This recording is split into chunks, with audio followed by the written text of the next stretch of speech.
Selamat siang semuanya, perkenalkan nama saya Diki Bramantaroni dengan NPM 25150610449 dari kelas Praktikum Struktur Data E kelompok 1.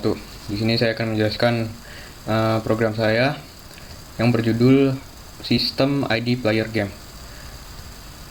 Program ini dibuat berdasarkan implementasi struktur data yang bernama binary search tree.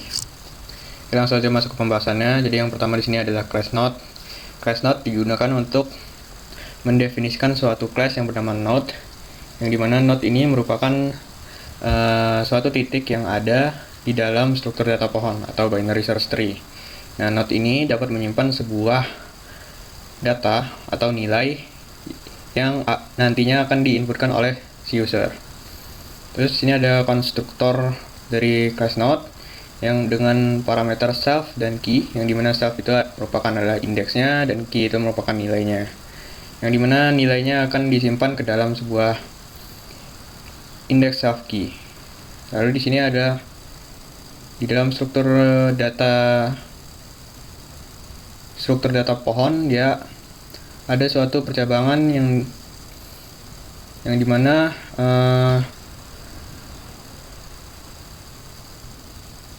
dia akan membuat cabang sebelah kiri dan cabang sebelah kanan, yang dimana nilainya ini masih non karena kan masih kosong. Kemudian di sini ada class BST player. Nah, class BST ini merupakan class utama yang saya gunakan dalam program ini. Kemudian ada dev init self, ini merupakan konstruktor dari class BST player. Lalu di bawah sini adalah self root, yang dimana root ini merupakan node paling atas yang ada di dalam struktur data pohon. Root merupakan suatu titik awal di mana struktur pohon itu dibuat. Yang dimana di sini nilainya masih non karena kan masih kosong. Class BST ini merupakan suatu class yang dimana di dalamnya ada sebuah operasi-operasi yang dapat dijalankan oleh user nantinya. Seperti yang pertama di sini ada insert. Pertama dia akan definisikan insert node dengan parameter self, root dan key, yang dimana self itu merupakan indeksnya, root itu merupakan nilai paling atas struktur data pohon. Kemudian key adalah nilai yang terkandung di dalamnya atau nilai yang akan diinput oleh user. Pertama dia itu ngecek dulu nih, if root is known. Jika rootnya masih kosong, maka dia akan mengembalikan nilai node-nya ke dalam sebuah rootnya. Nah, jika rootnya tidak kosong, maka dia akan menjalankan pengkondisian if. Dia akan melakukan perbandingan tuh, apakah nilai yang dimasukkan ini ya lebih besar atau lebih kecil dari root. Jika key-nya lebih kecil dari root, maka dia akan proses insert-nya akan dilanjutkan ke dalam sub pohon sebelah kiri. Dan jika key-nya lebih besar, maka dia akan ditaruh atau insert-nya akan berjalan ke sub pohon sebelah kanan. Lalu return untuk mengembalikan nilainya. Kemudian di bawah sini adalah fungsi untuk memanggil ulang fungsi yang telah kita buat. Terus yang kedua di sini adalah dev search. Search di sini fungsinya untuk mencari nilai yang telah diinputkan. Pertama dia ngecek dulu apakah rootnya kosong. If root is known, maka dia akan mengembalikan return berupa false. Jika rootnya sama dengan nilai yang dicari, maka dia akan mengembalikan nilai true. If nilai yang dicari itu lebih kecil daripada root, maka proses pencarian akan dilanjut ke sebelah kiri sub pohon. Jika key-nya lebih besar daripada root, maka proses pencarian akan dilanjut ke sub pohon sebelah kanan. Lalu selanjutnya ada proses traversal yang bernama in order, pre-order, dan post order. yang dimana proses ini merupakan proses untuk menelusuri setiap node yang ada di dalam struktur data pohon atau binary search tree. Lalu dia akan menampilkan nilainya berdasarkan urutannya. Pertama, di sini dia mengecek dulu apakah rootnya kosong. Jika rootnya kosong, maka dia akan mengembalikan nilainya. Jika tidak, dimulai dari subpohon sebelah kiri terlebih dahulu, lalu dilanjut node utamanya, kemudian yang terakhir ke dalam subpohon sebelah kanan.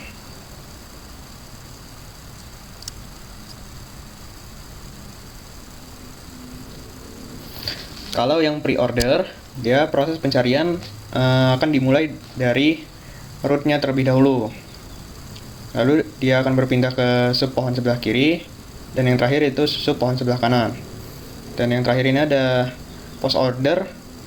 Kalau di post order, dia proses penelusurannya akan dimulai dari subpohon sebelah kiri terlebih dahulu, lalu subpohon sebelah kanan, dan kemudian yang terakhir adalah rootnya atau node utama.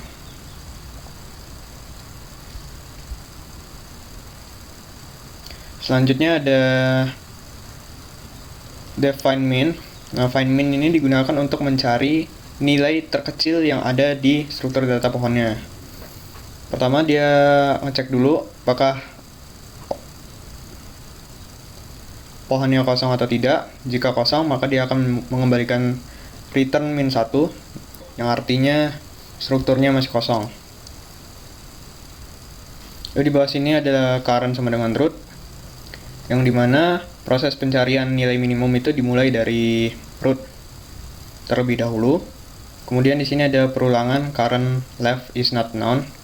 Jika subpohon kiri tidak kosong, maka proses pencarian akan dilanjut ke subpohon sebelah kiri. Dan currentnya yang tadinya berada di root, dia akan bergeser ke sebelah kiri. Mengapa ke sebelah kiri?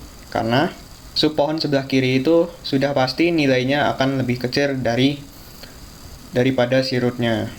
Lalu proses pencarian akan diulang terus-menerus ke sebelah kiri sampai dia menemukan nilai yang paling kecilnya. Lalu dia akan Lalu di sini return current key untuk mengembalikan nilainya. Kemudian di sini ada find max. Find max ini kebalikan dari find min. Kalau find min tadi untuk mencari nilai terkecil, kalau find max ini adalah untuk mencari nilai paling besarnya. Prosesnya itu masih sama, dia cek dulu apakah kosong apa enggak. Jika kosong, dia akan mengembalikan nilai min 1. Lalu dia pencarian dimulai dari root juga. Dan yang membedakan di sini hanyalah perulangan iterasi yang kedua, yaitu dia akan mencari nilainya ke dalam subpohon sebelah kanan. Kalau yang sebelumnya itu subpohon sebelah kiri atau nilai yang lebih kecil, maka kalau find max ini akan mencari nilai yang lebih besar, yang dimana letaknya ada di sebelah kanan atau current track. Kemudian di sini ada count node. Count node ini fungsinya untuk menghitung jumlah node yang ada di dalam struktur data pohon. Seperti biasa, dia mengecek terlebih dahulu apakah kosong atau tidak. Kalau kosong, dia mengembalikan nilai 0. Jika tidak, dia akan mengeksekusi kode berikut ini. Return 1 plus count nodes subpohon sebelah kiri dan plus subpohon sebelah kanan. Maka dia di sini adalah untuk menghitung jumlah node-nya. Lalu yang terakhir di sini adalah sum node. Kalau yang tadi itu untuk menghitung jumlah node, yang di sini adalah sum node adalah untuk menjumlahkan nilai yang telah diinputkan user. Dengan cara dia akan menambahkan root key ditambah dengan self subpohon sebelah kiri, lalu ditambah dengan subpohon sebelah kanan. Oke, selanjutnya di sini ada dev main atau menu utamanya. Ketika program dijalankan, dia akan menampilkan list dari 1 sampai 10. Lalu dia akan meminta user pilih menu dengan menginputkan bilangan integer. Jika dia tidak menginputkan bilangan integer, maka dia akan menampilkan pesan input tidak valid, lalu continue. Jika user memilih pilihan pertama atau registrasi ID player, maka dia akan mengeksekusi kode yang ini. Masukkan ID player berupa bilangan integer, dan lalu dia akan memanggil ulang fungsi insert di awal tadi. Fungsi insert yang ini ya.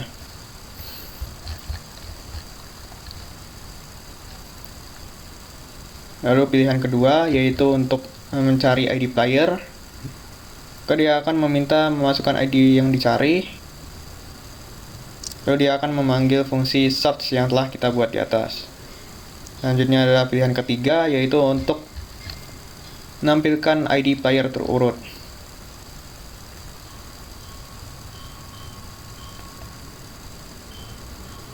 Dia akan menampilkan pesan ID player terurut, yang dimana di sini menggunakan in order. Lalu print untuk menampilkan hasilnya. Jadi ada pilihan keempat, pilihan kelima, sampai pilihan ke-10, yang dimana pilihan 10 ini adalah untuk keluar dari program dan menampilkan pesan program telah selesai. Nah, jika si user mencoba menginputkan angka 11 ke atas, maka dia akan menampilkan pesan pilihan tidak valid. Oke, langsung aja kita coba running programnya. Ketika program dijalankan, dia akan langsung menampilkan sebuah list dari pilihan pertama sampai pilihan ke-10. Oke, langsung aja kita coba satu persatu. Jadi pertama di sini adalah registrasi ID player, mana kita menginputkan ID playernya.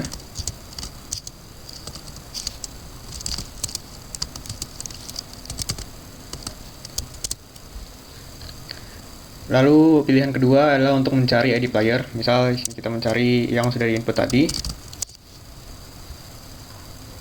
Nah, ID-nya di sini berhasil ditemukan. Kemudian pilihan ketiga itu menampilkan ID secara terurut. Kemudian menampilkan dari yang terkecil sampai yang paling besar. Ini. Kemudian pilihan keempat yaitu pre-order. Seperti ini. Post order, dia seperti ini. Lalu pilihan keenam menampilkan ID player terkecil.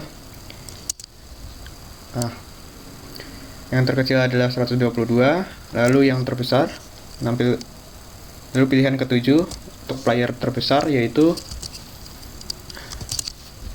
983. Kemudian di sini adalah untuk kemudian pilihan ke-8 yaitu untuk jumlah playernya. Jumlah player berjumlah 3. Dan kemudian yang terakhir adalah untuk menjumlahkan seluruh nilai ID playernya. Yang hasilnya seperti ini, 1361. Dan pilihan terakhir yaitu untuk keluar ke program telah selesai. Sekian video yang dapat saya sampaikan. Mohon maaf jika ada salah kata. Saya akhiri. Terima kasih.